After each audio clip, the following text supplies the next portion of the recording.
കിടിലൻ ടേസ്റ്റുള്ള hotel Paragon സ്റ്റൈലുള്ള chicken കറിയുടെ രുചി രഹസ്യം എന്താണെന്ന് നോക്കാം. ഇതിൻ്റെ രുചി അറിഞ്ഞാൽ പിന്നെ ചിക്കൻ കറി ഇങ്ങനെ ചെയ്യുള്ളൂ. ഞാൻ അക്ബർ, വെൽക്കം ടു രുചി ലാബ്. കറിയിലേക്ക് വേണ്ട അരപ്പ് തയ്യാറാക്കാൻ വേണ്ടി ജാറിലേക്ക് ഇഞ്ചിയും വെളുത്തുള്ളിയും 6 പച്ചമുളകും ചേർത്ത് ജസ്റ്റ് ഒന്ന് ക്രഷ് ചെയ്ത് മാറ്റി വെക്കാം. ഇനി നമുക്ക് തേങ്ങയൊന്ന് വറുത്തെടുക്കണം. പാൻ ചൂടാക്കി വെളിച്ചെണ്ണ ഒഴിച്ച് തേങ്ങ ചേർത്ത് നല്ല ബ്രൗൺ കളറാക്കി എടുക്കണം. ഇനി മറ്റൊരു പ്ലേറ്റിലേക്ക് മാറ്റി ഇതിൻ്റെ ചൂടൊക്കെ ഒന്ന് പോയി കഴിഞ്ഞാൽ ഒരു തുള്ളി വെള്ളം ചേർക്കാതെ നല്ല ഓയിൽ പരുവത്തിൽ അരച്ചെടുക്കണം.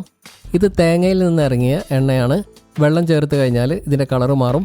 കറി തയ്യാറാക്കാൻ പാൻ ചൂടാക്കി എണ്ണ ഒഴിച്ച് ഉലുവയും പെരിഞ്ജീരകവും ചേർത്ത് വേവിച്ചിട്ട് കൂടെ സവോളയും ചെറിയുള്ളിയും അരപ്പും ചേർത്ത് നന്നായിട്ട് വഴറ്റിയെടുത്തിട്ട് ഒരു തക്കാളി ചേർത്ത് വെന്തുടയുന്നവരെ വേവിച്ചിട്ട് നമുക്ക് മസാലകൾ ചേർത്ത് കൊടുക്കാം.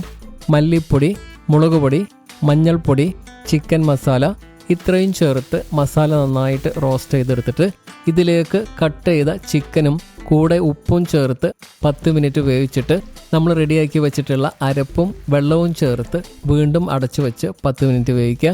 ഇതിലേക്കിനി കുരുമുളക് പൊടി, ഗരം മസാല, അല്പം മല്ലിയില ചോപ്പ് ചെയ്തതും കൂടി ചേർത്ത് മിക്സ് ചെയ്തിട്ട് ഇതിലേക്ക് നമുക്കൊന്ന് വറവിട്ട് ചേർക്കണം. പാൻ ചൂടാക്കി എണ്ണ ഒഴിച്ച് 4-5 ചെറിയുള്ളി സ്ലൈസ് ചെയ്തതും ചേർത്ത് ഗോൾഡൻ ബ്രൗൺ കളറാക്കി കറിവേപ്പിലയും ചേർത്ത് കറിയിലേക്ക് ചേർത്ത് കൊടുക്കാം.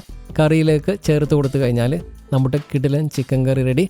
ഫസ്റ്റ് ടൈം ട്രൈ ചെയ്യുന്നവർ ഇതിൻ്റെ ഡീറ്റെയിൽഡ് റെസിപ്പി വീഡിയോ യൂട്യൂബിൽ കണ്ട് മാത്രം ട്രൈ ചെയ്യുക. ഇതുപോലുള്ള ടേസ്റ്റി ആൻഡ് ഈസി റെസിപ്പികൾക്ക് വേണ്ടിയിട്ട് രുചി ലാബ് ചാനൽ സബ്സ്ക്രൈബ് ചെയ്യാം.